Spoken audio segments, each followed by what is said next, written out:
croix me sera toujours chère. Elle est gloire et victoire pour moi. Et par elle, en la maison du Père, la couronne est offerte à ma foi. Et par elle, en la maison du Père, la couronne est offerte à ma foi.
Une seule chose aujourd'hui, alors que nous chantons, viens transformer nos vies. Nous désirons Seigneur, une seule chose aujourd'hui, alors que nous chantons, viens transformer nos vies.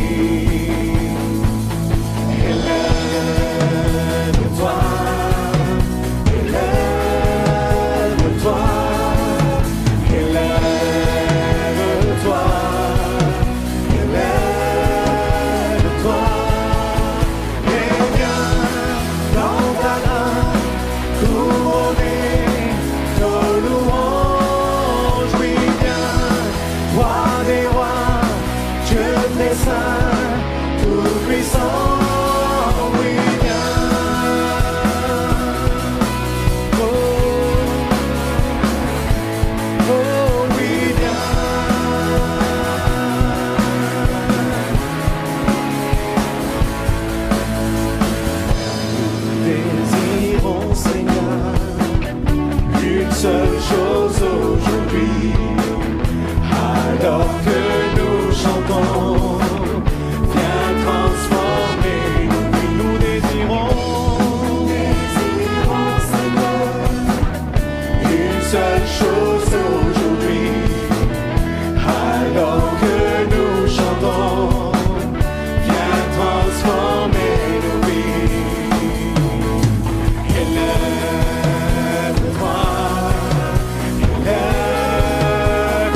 Quand les cieux s'ouvrent, nous sentons ta main.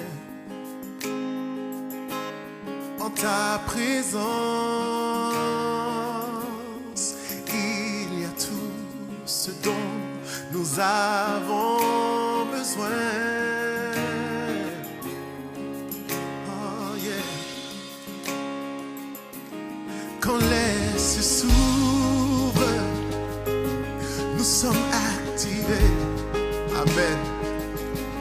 Quand les cieux s'ouvrent, nos vies sont restaurées. Voilà pourquoi nous chantons. Nous avons besoin de toi. Oh yeah. Nous disons, nous ne sommes pas rassasiés. Nous voulons plus de toi. Les chaînes sont brisées, mais nous voulons plus de toi. Plus de toi. Ils sont restaurés, mais nous voulons plus de toi. Amen. Ta gloire est révélée, mais nous voulons plus de toi. Quand les cieux s'ouvrent, nous voyons ton œuvre. Quand les cieux s'ouvrent, nous sentons ta main. Et en ta présence,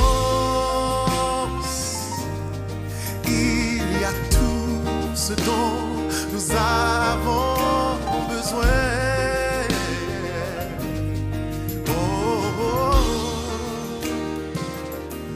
Quand les cieux s'ouvrent, amen, nous sommes activés, amen.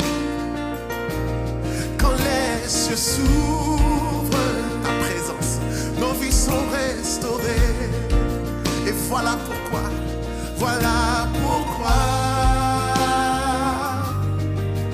nous chantons, nous avons besoin de toi, Seigneur. De toi, Seigneur. Nous disons, nous ne sommes pas rassasiés. Nous ne sommes pas rassasiés. Nous voulons plus de toi. Les chaînes sont brisées, mais nous voulons plus. Nous voulons plus de toi. Nos vies sont restaurées, Ils sont restaurés. mais nous voulons plus de toi, Nous Seigneur. voulons plus de toi.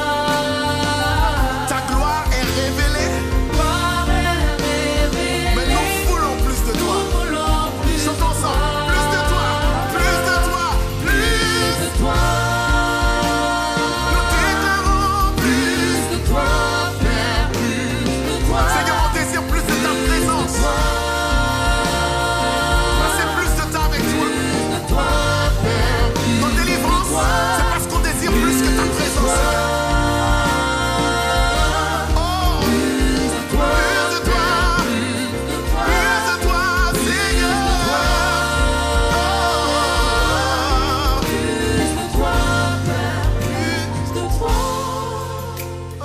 Plus de toi.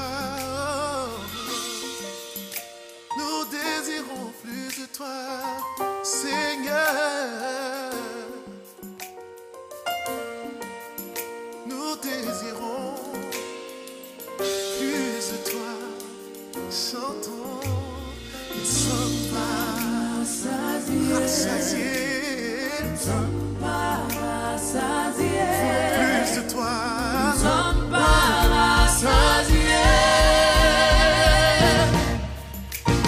Chantons, plus de toi.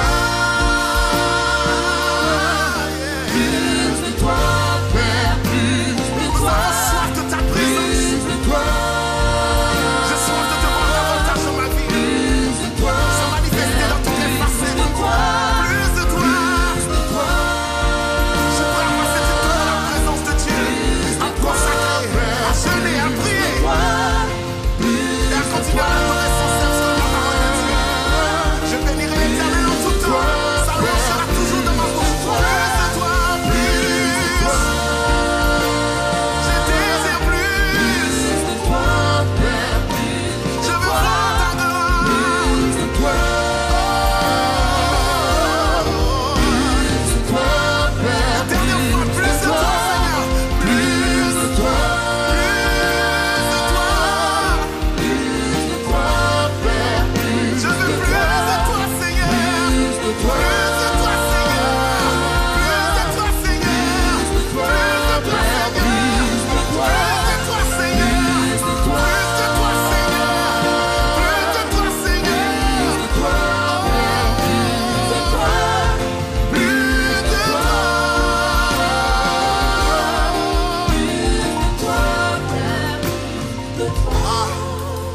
chanter son nom, de glorifier son nom.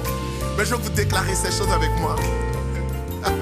Que dans sa présence, il y a beaucoup plus que ce qu'on demande. La parole de Dieu nous dit qu'il y a plus dans sa présence. Plus de joie, plus d'amour, plus de vigueur, plus de force. C'est la joie de l'Éternel qui est notre force. Et je veux qu'on déclare ensemble, ce matin, ce soir, peu importe où vous êtes, que nous voulons plus de lui. Alors tu vas déclarer avec moi ces paroles. Très simplement, je veux plus de toi, Seigneur. Et ensuite, on va le chanter ensemble. Dis-le, je veux plus de toi, Seigneur. Écoutez ça. Je veux plus de toi. Je veux plus de toi. C'est très simple. On y va comme ça ensemble. Encore. Je veux plus de toi. Je veux plus de toi. Amen. Dis-le encore une dernière fois avec moi. Oh yeah.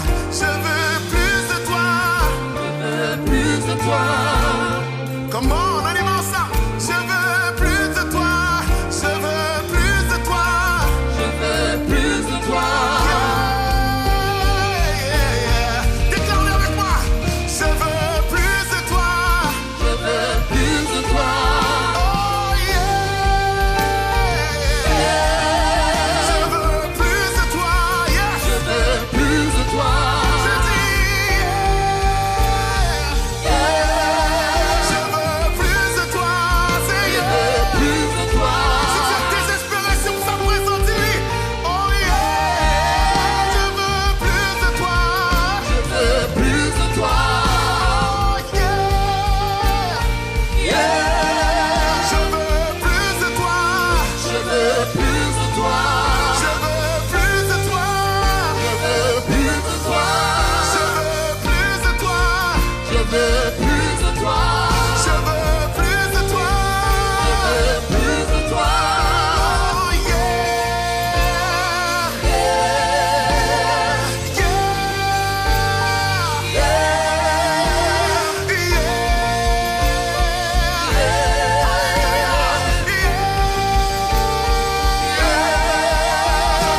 plus de toi. Déclare-le chez toi, dans ton salon, dans ta cuisine. Je veux plus de toi. Je veux plus de toi. N'importe où tu es maintenant, déclare-le.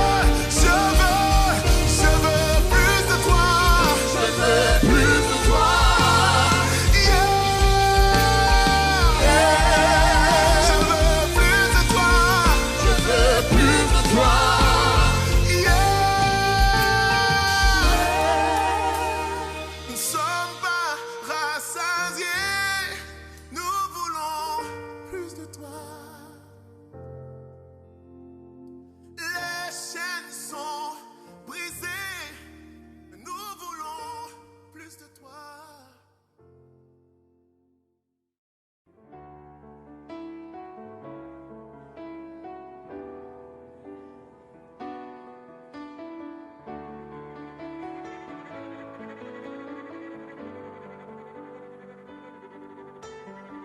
Lumière du monde, venue dans l'obscurité, tu m'ouvres les yeux et je vois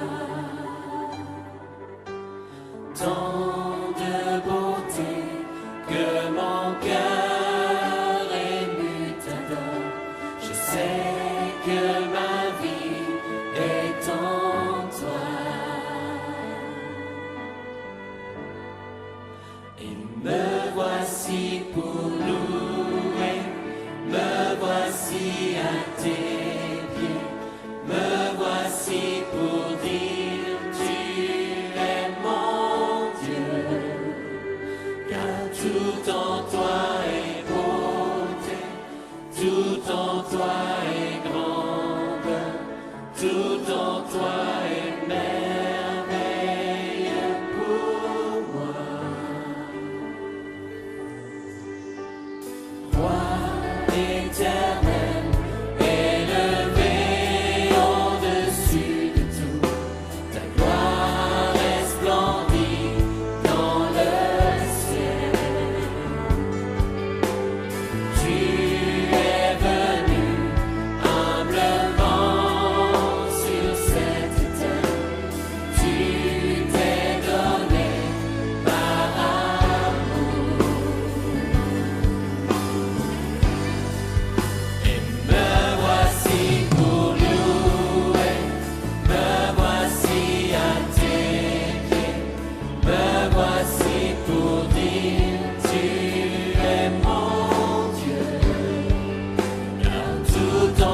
Alléluia.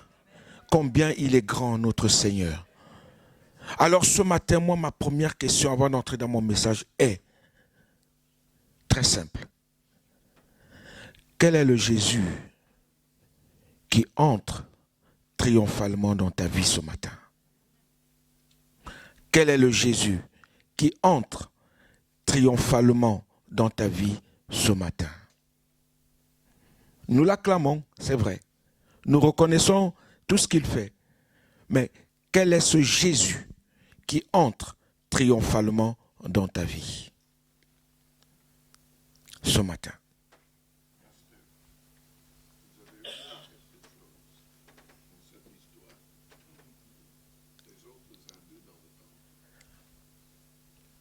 C'est vrai.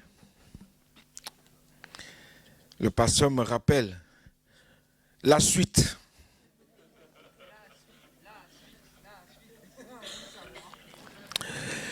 Les autres hindous dans le temple, tous les autres hindous dans le temple, se sont tous convertis.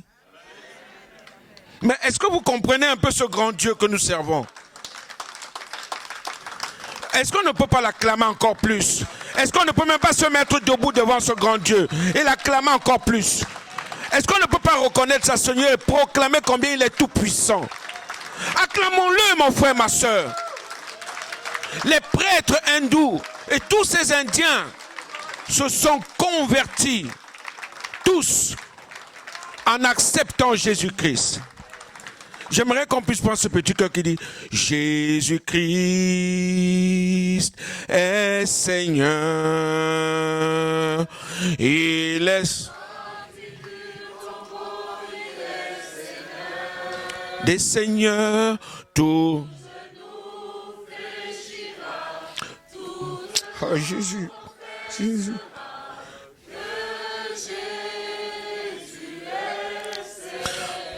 Oh oui, Jésus-Christ, Jésus-Christ, Jésus-Christ est Seigneur des seigneurs. Il est sorti du tombeau, il est Seigneur des seigneurs. Tout genou fléchira, toute langue confessera que Jésus est, c'est encore une fois Jésus-Christ. Il est le Seigneur des seigneurs. Il est sorti du tombeau, il est Seigneur. Tout genou fléchira, toute langue confessera que Jésus est Seigneur.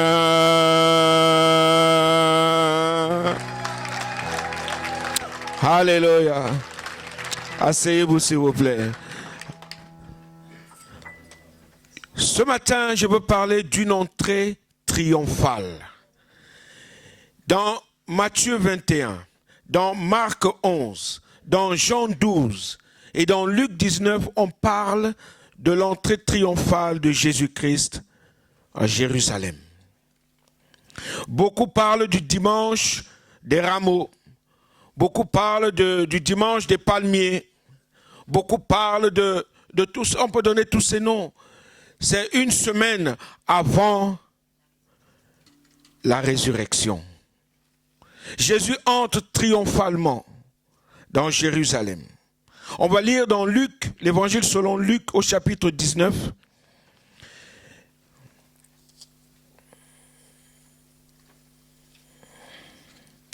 À partir du verset 28. Luc chapitre 19, à partir du verset 28. Voici ce qui est écrit dans la parole de Dieu.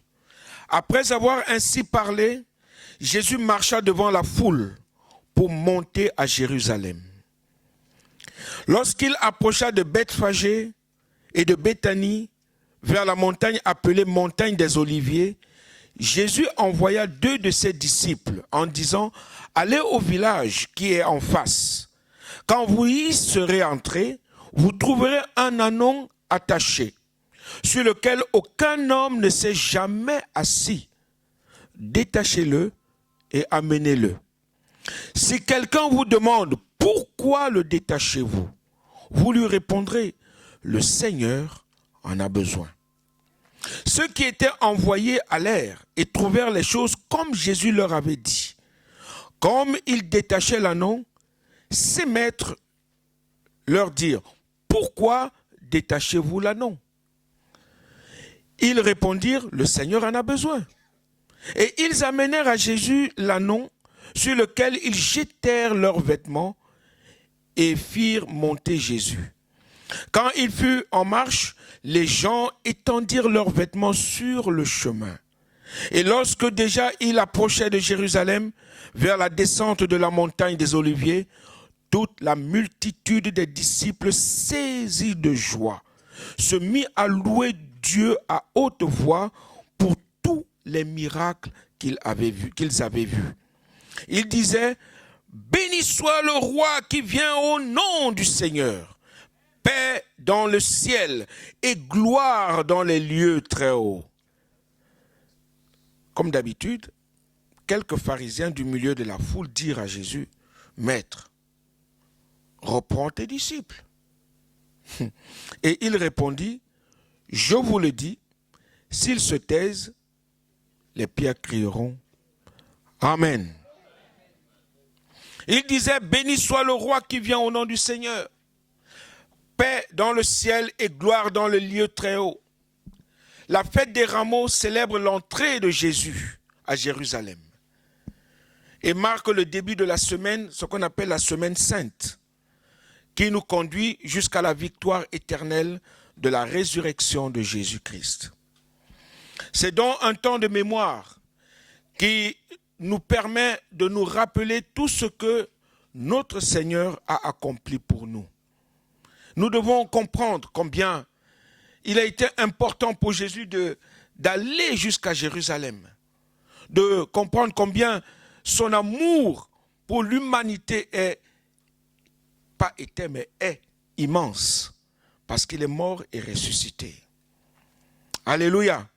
Et nous devons avoir cette joie de l'accueillir.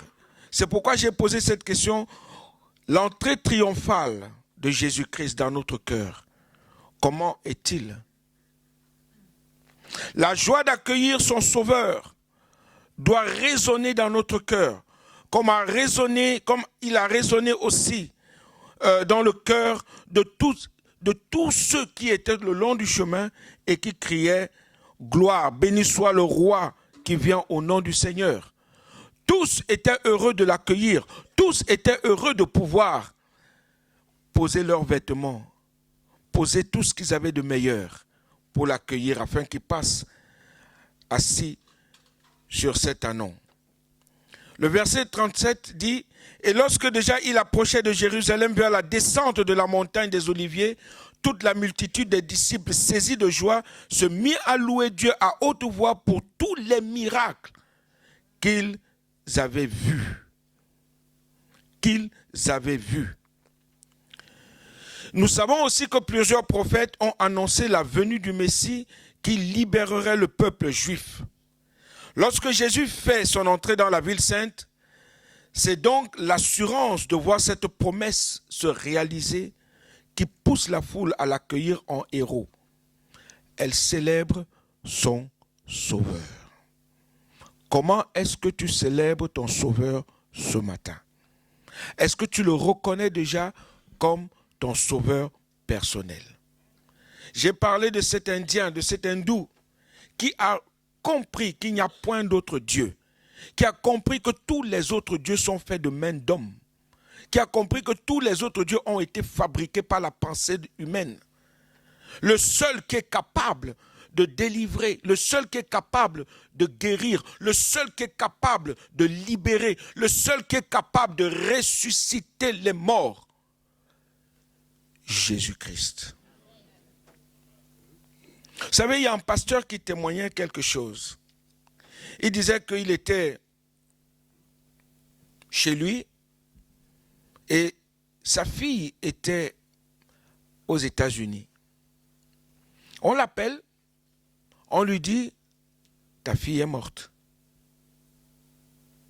Il prend l'avion, l'Afrique, il arrive aux États-Unis. Il dit au médecin, ma fille n'est pas morte. Ma fille n'est pas morte. Il se met à prier. Les médecins le chassent en disant, mais monsieur, il n'y a plus de pouls, il n'y a plus rien. Il dit non, pour moi, ma fille n'est pas morte. Ma fille est vivante. Parce que je crois en celui qui est capable de la ramener à la vie. Les médecins, aux États-Unis, bon, il y a quelques médecins chrétiens. Ils disent, mais oui, nous connaissons toutes ces choses, mais là, ce que vous demandez, ce que vous dites là est impossible. Il dit, pour moi, c'est possible. 3 jours d'affilée, à genoux devant la dépouille de sa fille, elle est revenue à la vie. Vous voulez le nom de ses serviteurs? Mamadou Karambiri.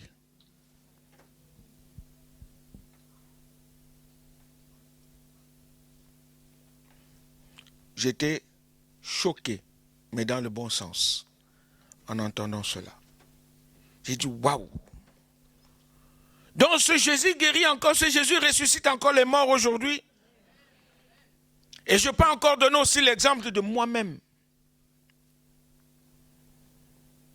Mon fils Mathieu avait 1 an et demi. Pour moi, il était en train de mourir. Il partait. C'était fini. À 2 heures du matin, à Lyon, j'entends ma femme pleurer au salon, avec Mathieu dans les bras, dans ses bras. Elle pleurait. Je lui ai dit, donne-moi mon fils. J'ai commandé à la mort, au nom de Jésus-Christ, sors. Il appartient à Jésus. Et j'entends, papa, papa. Je me suis mis à pleurer en disant, Seigneur Jésus, c'est toi qui est en train de parler. Il est en train de dire, papa, papa, tu es en train de faire quelque chose. Pendant qu'elle appelait les secours, Mathieu était en train de crier, papa. Jésus-Christ. Jésus-Christ. Je ne sais pas quel Jésus entre dans ta vie aujourd'hui encore. Mais celui que je connais, c'est celui qui est venu du ciel sur la terre, qui a triomphé de la mort et du péché et de son pouvoir. C'est celui-là que je vous annonce encore ce matin. Cette joie fait écho à celle que nous avons ressentie le jour où nous avons donné notre cœur à Jésus. La joie de ceux qui étaient à Jérusalem, ce jour-là, qui accueillaient l'entrée triomphale de Jésus, ils avaient une joie ineffable. Je ne sais pas quelle joie tu as dans ton cœur ce matin quand tu viens dans la maison du Seigneur. Je ne sais pas quelle joie tu as ce matin quand tu es à la présence de ton Dieu. Je ne sais pas quelle joie tu ressens au plus profond de toi. Est-ce que tu te réjouis en disant, Seigneur, je vais te donner tout ce que j'ai, tout ce que je suis. Parce que ce peuple l'a fait. Ce peuple l'a fait en criant, béni soit le roi qui vient au nom du Seigneur. Qu'il soit béni à jamais. Alors je veux lui offrir encore mes vêtements. Je veux lui offrir encore le meilleur. Je veux lui offrir ce que j'ai de meilleur. Et ce matin, comment est-ce que tu es arrivé devant lui?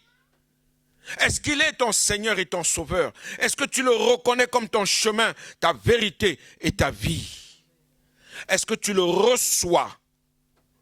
Est-ce que tu le reçois comme ton roi qui vient au nom du Seigneur? Et est-ce que tu peux proclamer paix dans le ciel et gloire dans les lieux très hauts en celui qui était, qui est et qui vient, Jésus-Christ? La Bible déclare dans l'évangile selon Jean au chapitre 3 verset 16, « Car Dieu a tant aimé le monde qu'il a donné son Fils unique, Jésus-Christ, afin que quiconque, j'aime bien le quiconque, et dans le mot quiconque, on peut mettre nos prénoms, On peut mettre nos noms à la place de quiconque. Afin que Blaise, afin que Jean, afin que le pasteur Linderman, afin que quiconque croit en lui. Et le mot croire est tellement petit en français. C'est quiconque a cette foi ineffable, cette foi merveilleuse, cette foi grandiose, cette foi qui est comme ce petit grain de sénévé. Comme ce petit grain de sénévé. Dieu est capable. Le problème, c'est que des fois, nous le minimisons. L'hindou n'a pas minimisé Jésus. Il a compris que je lui ai donné ma vie. Le poison, là, je ne sais même pas s'il y a poison dans la nourriture. Je ne sais même pas ce qui est dedans. Mais c'est ma maman qui m'a apporté à manger. Mais je vais manger. Parce que c'est maman. Les intentions de maman, je ne connais pas. Ma maman m'a trouvé dehors. Elle m'a donné à manger. Je mange. C'est tout. Mais je prie au nom de Jésus-Christ à qui j'ai donné ma vie. Et il me garde, il me protège, il me soutient, il me fortifie, il me libère. Il me guérit. Alléluia. C'est ce Jésus-là. La joie doit être ineffable. Nous l'avons accueilli avec bonheur et louange. Car il nous libère, il nous a libérés afin de nous donner la vie et la vie éternelle. Il est venu sur cette terre non pour nous juger, mais pour nous sauver. Est-ce que tu te reconnais sauvé? Ou bien tu te dis, ah, je ne le sais pas. Il est donc important de revenir au message de la croix, mes frères et sœurs. Mon ami qui est là, sans doute pour la toute première fois, afin de nous rappeler de tout ce que Jésus a transformé dans notre vie et pour retrouver cette joie que nous avons éprouvée le jour où nous lui avons ouvert notre cœur. Dans Apocalypse, il est écrit de retrouver le premier amour, de revenir au premier amour. Cet amour où, ce premier jour où nous avons reconnu Jésus-Christ comme notre Seigneur et Sauveur personnel, nous étions tout pimpants, tout en feu et flamme, on courait de partout. Et les années passent, et les jours passent, cet amour commence un peu à tarir. À cause de tout ce qu'on voit, à cause de tout ce qu'on vit, on oublie cet amour ineffable. Moi, j'aimerais être comme un petit enfant. Vous savez pourquoi? Parce qu'un petit enfant est toujours pareil. Il ne change pas. Il ne change pas comme ça. Il ne change jamais. Il est toujours un petit enfant. Il va toujours essayer de faire des choses. Tu lui dis mange, il va manger. Tu lui dis bois, il va boire. Tu lui dis viens dans mes bras, il vient dans tes bras. Tu lui dis saute, il va sauter. Un petit enfant. Et c'est ça. Et un petit enfant courra toujours vers ses parents. Même quand ils lui font du mal, il va toujours aller vers. Mais nous avons le Dieu vivant et vrai qui nous aime tellement. Alléluia. Et Jésus choisit un ânon. Ça, c'est... Je n'ai jamais compris comment il a fait, notre Seigneur, pour choisir cet ânon. Il choisit un ânon pour entrer dans Jérusalem. Il sait où le trouver et envoie ses disciples le chercher. Luc chapitre 19, verset 30. En disant, allez au village qui est en face. Quand vous y serez entrés, vous trouverez un ânon attaché sur lequel aucun homme ne s'est jamais assis. Aucun homme ne s'est jamais assis. Détachez-le et amenez-le-moi. Amenez-le.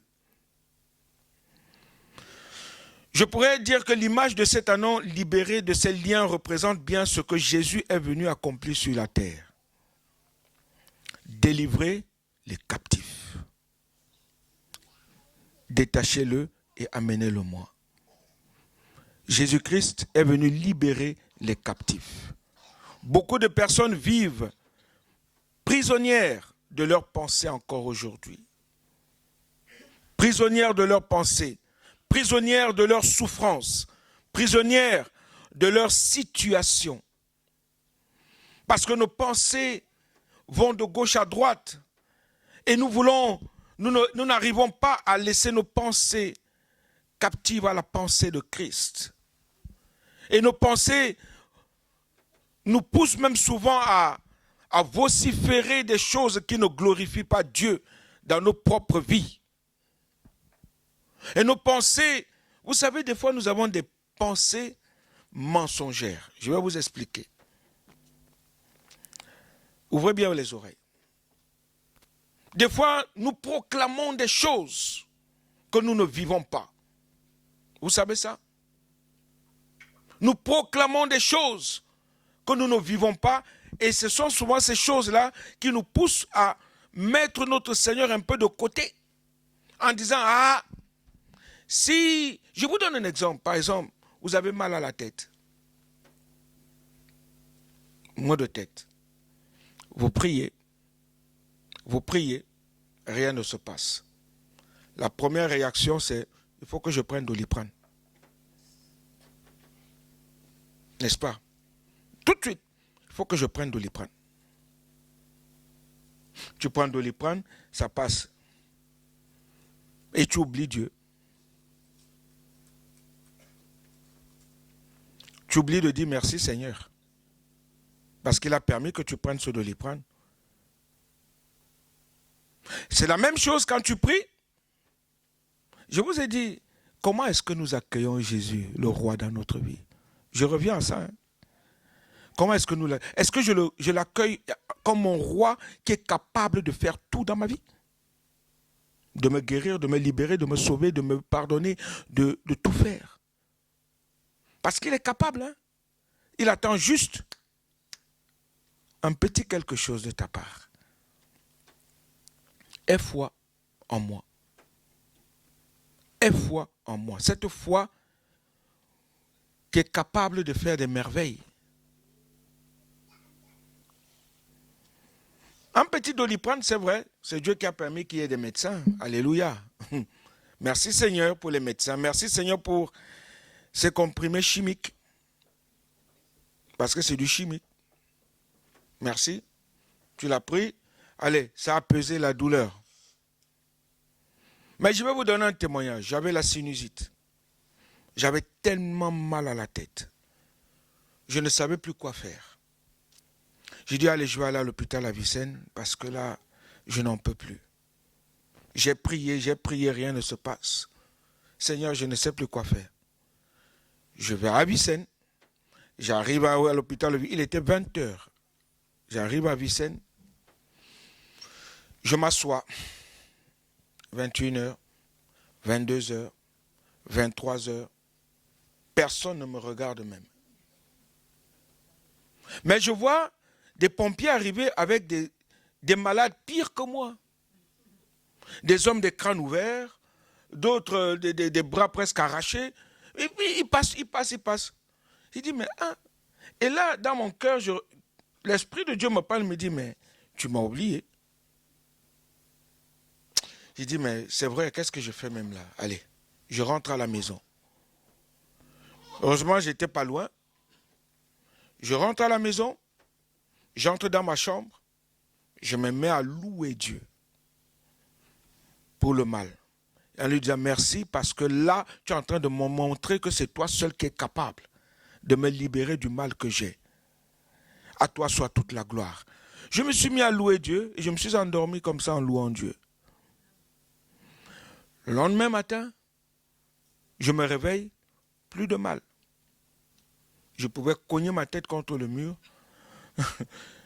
Je ne ressentais plus rien. Mon frère vient me voir et me dit, mais ça va? Hier, ça va mieux? On repart à l'hôpital, il est négatif. Jésus-Christ m'a guéri, c'est fini. C'est fini. Et jusqu'aujourd'hui, je me rappelle en 2001, je devais me faire opérer des dents. Et le médecin en a profité, me dit, vous avez de la sinusite dans la tête. Ah bon? Ah, je ne savais pas. Je vais vous l'enlever quand même. Il dit, enlevez-le si vous voulez. Moi, je sais que je suis guéri. Il a enlevé quand même, mais j'étais déjà guéri, je ne ressentais plus rien. Alléluia. Quel est le Jésus triomphal qui entre dans ta vie ce matin? Qui est-il? Est-ce qu'il est un simple petit Jésus? Est-ce qu'il est un simple Dieu? Parce qu'il y a tellement de dieux sur cette terre. Tellement. Mais moi, je vous donne celui qui est capable. Celui à qui les gens disaient, béni soit le roi qui vient au nom du Seigneur. C'est celui-là que je vous donne ce matin. C'est celui-là que je vous offre. Parce que le Seigneur me permet de le connaître et de le vivre au quotidien. Malgré les moments difficiles, malgré les moments horribles, il est toujours présent. Il ne t'abandonne jamais. Il est toujours là pour te témoigner son amour parce qu'il nous a tant aimés. Oui, beaucoup de personnes vivent prisonnières de leurs pensées, prisonnières de leurs souffrances. Parce que tu as souffert, parce que tu souffres, tu es prisonnier. Et cela te pousse même souvent à haïr, à détester, à mépriser. Parce que tu as souffert ou que tu souffres. Parce que les autres ne sont pas comme toi. Parce que les autres ne parlent pas comme toi, n'agissent pas comme toi, ne ressentent pas les choses comme toi. Eh bien, qu'est-ce que tu fais? Tu commences à souffrir. Tu commences à souffrir au-dedans de toi. Et ça te pousse à mépriser souvent les autres, à haïr, à mal parler, à être grincheux, grincheuse. Toujours énervé, toujours aigri, parce que tu souffres. Parce que tu souffres. Et tu te dis, ah, j'aime Dieu, oui, mais pourquoi les autres sont comme ça? Pourquoi, ouais, moi, parce que quelque part, tu souffres, et tu as besoin que l'entrée triomphale de ton roi, l'entrée triomphale dans ta vie de Jésus-Christ puisse grandir, grandir, grandir, grandir. D'autres sont aussi prisonnières de leur situation. Peut-être il n'y a pas de travail, peut-être pas de mari, peut-être pas d'enfant, peut-être pas ceci, pas cela. Et parce qu'on n'a pas ça, ça nous rend malheureux, malheureuses. Et je repose ma question. Qui est entré en toi triomphalement et qui te domine et qui te gère et qui te fortifie?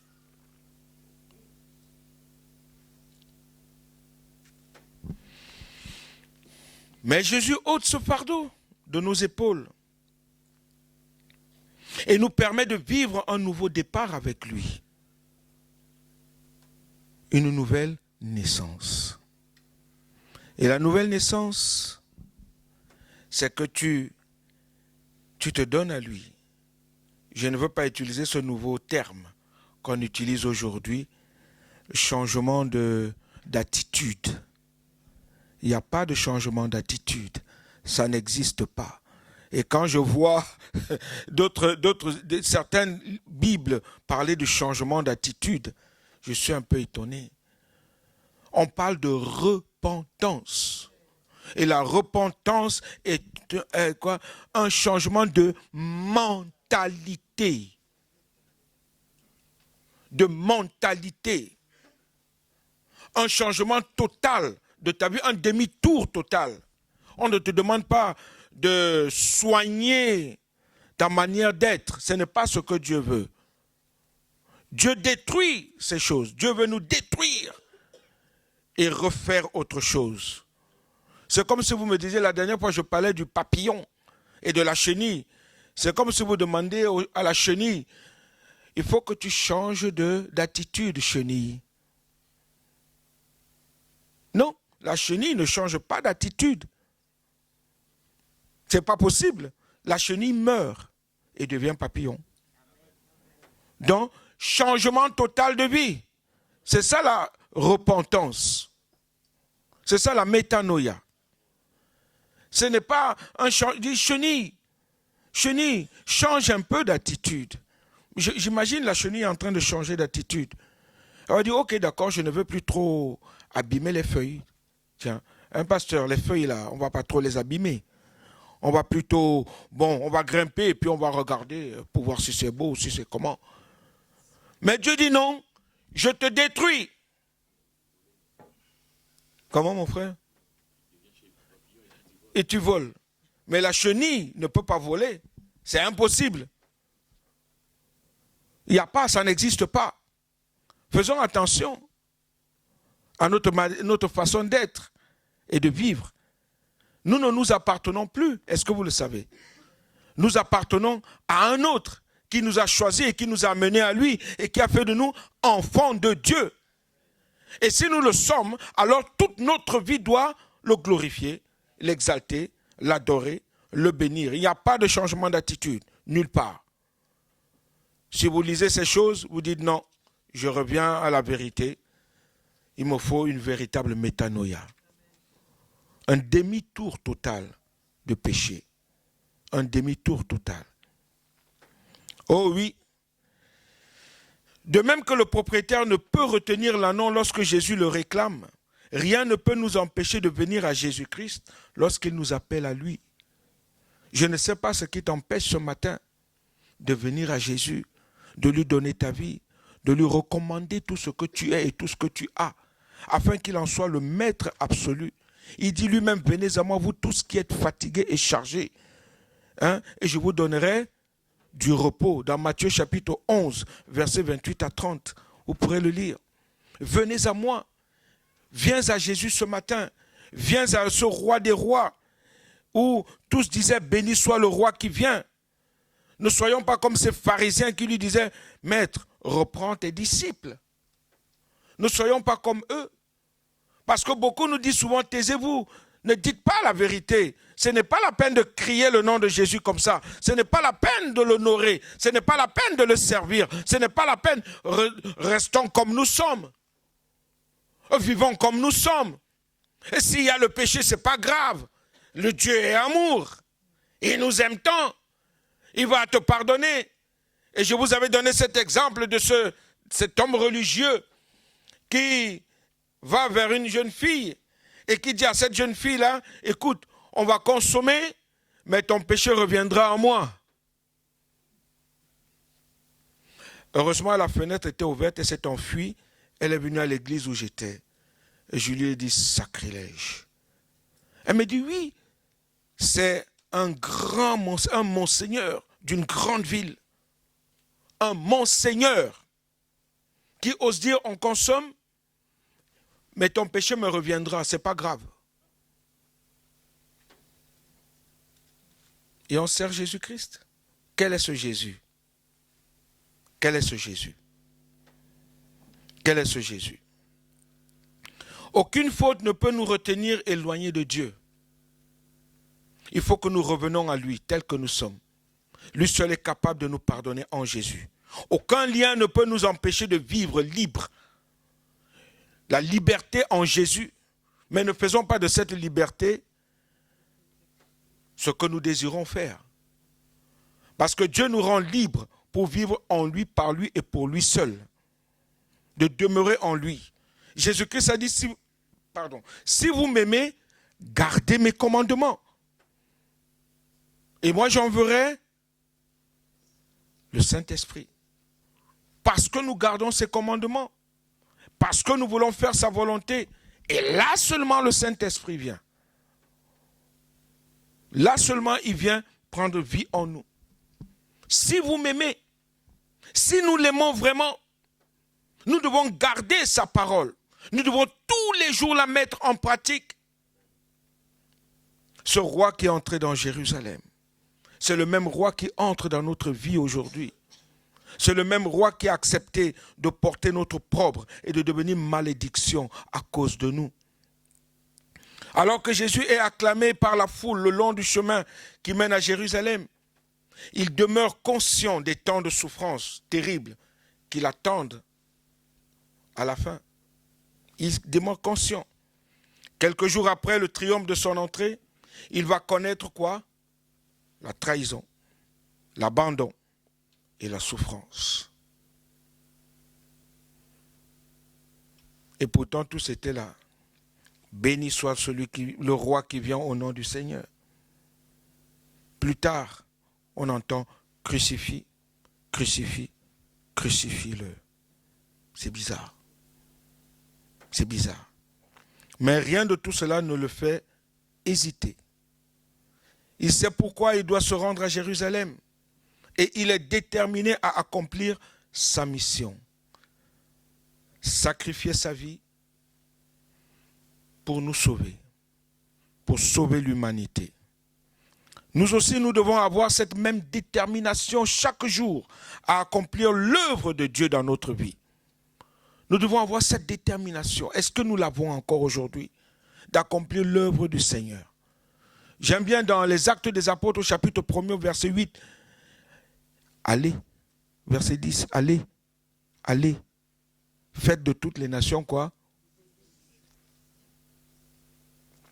Et nous avons baissé les bras. Et le monde a besoin de nous.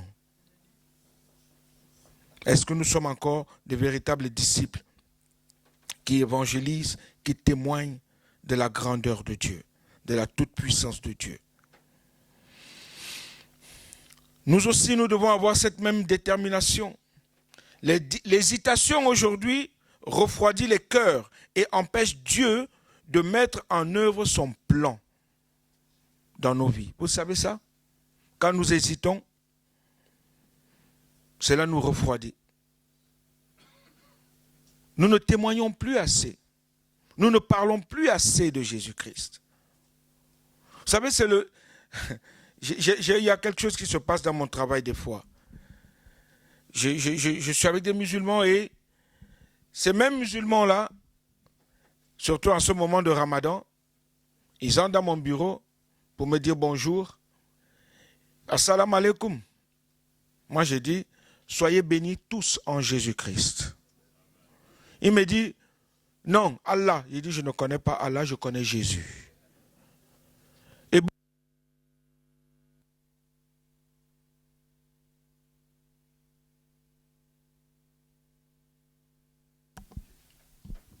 parler de ce Jésus, de témoigner combien il est grand, combien il est puissant, combien il est majestueux, merci mon frère, combien il est fort. Vous avez vu, ces hindous ont compris que Jésus-Christ seul est tout puissant. Le prêtre est venu s'agenouiller devant Jésus. Tout le temple bouddhiste, dans cet endroit-là, s'est agenouillé devant Jésus. À cause d'un témoignage. Il guérit, il libère de la mort. Il fait des merveilles. Qu'est-ce que Jésus-Christ a déjà fait pour toi? Est-ce que nous le témoignons de ce que Jésus fait pour nous?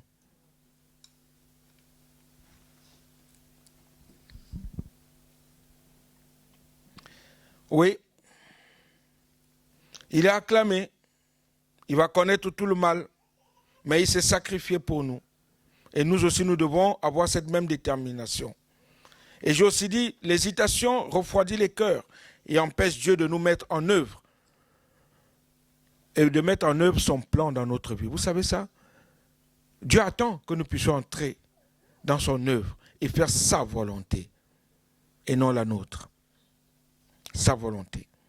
Mais une résolution sans faille lui permet de réaliser des choses extraordinaires. Et Jésus en est l'exemple vivant. La fête des rameaux rappelle combien Jésus est acclamé à son entrée dans la ville sainte, Jérusalem. Elle est également l'occasion de nous remémorer la joie que nous avons ressentie lorsque nous avons accueilli Jésus dans notre vie.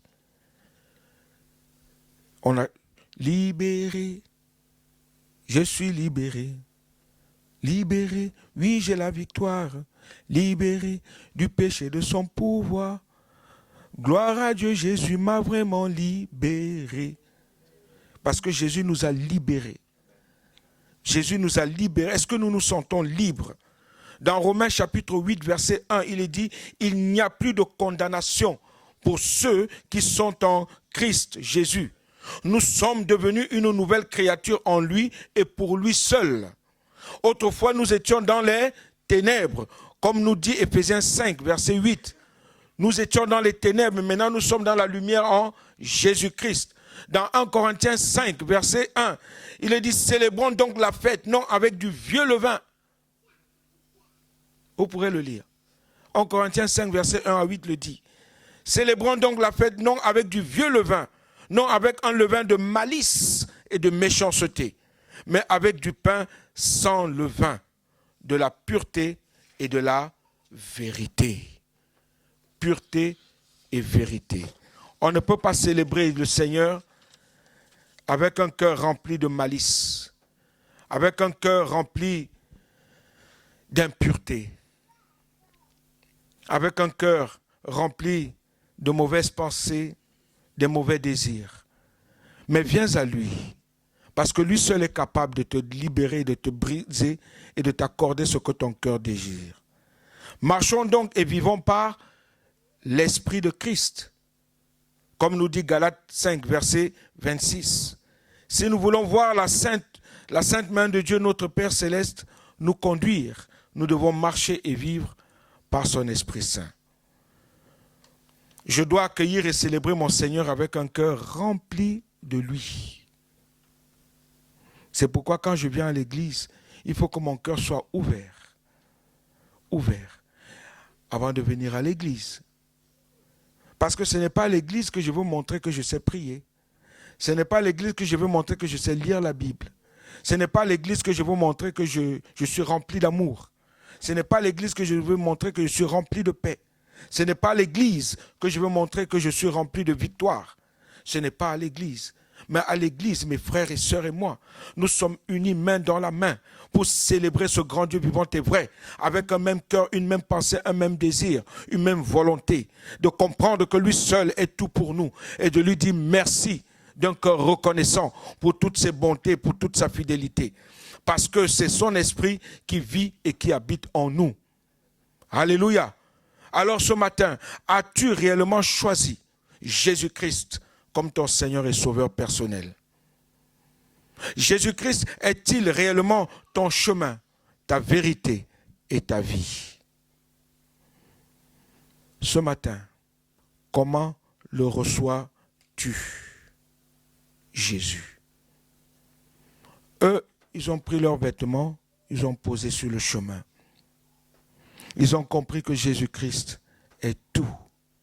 Mais comment toi tu le reçois ce matin? Comment est l'état de ton cœur?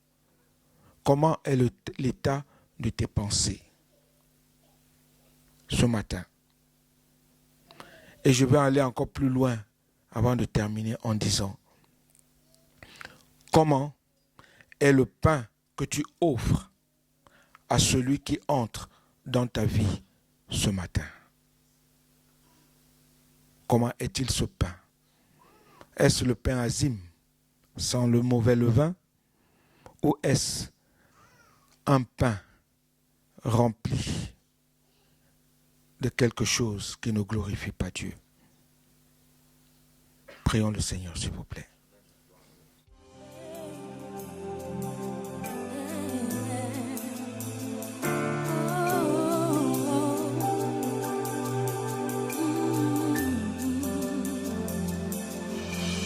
Prosterné devant toi,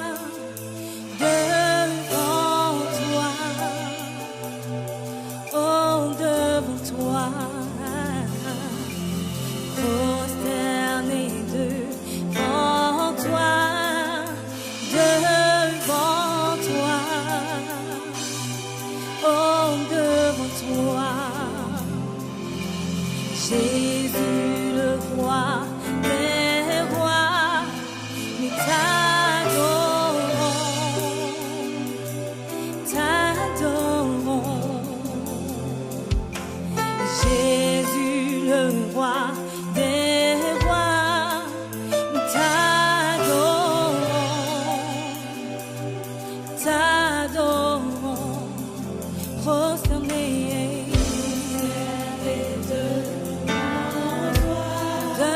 toi, oh, devant toi, prosterné devant toi, devant toi, oh, devant toi, prosterné devant toi,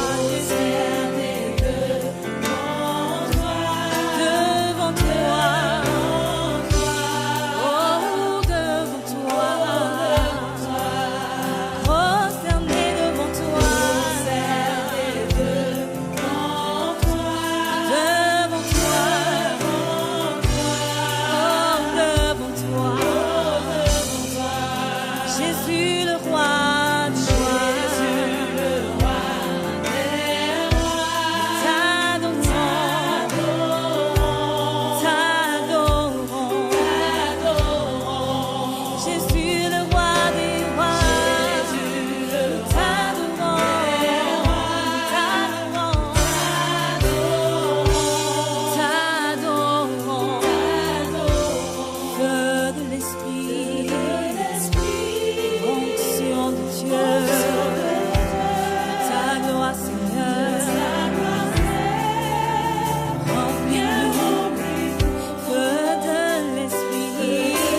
C'est un lieu très saint.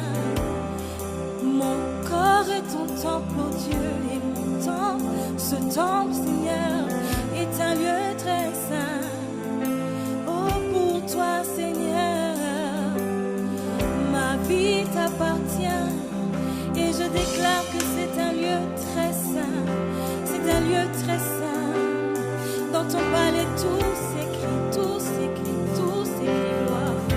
Oh, mon être s'écrit gloire. Je dis gloire, gloire à ton nom, toi qui es puissant. Alléluia, alléluia. C'est un lieu très saint. Alléluia. C'est un lieu très saint. Alléluia. C'est un lieu très saint.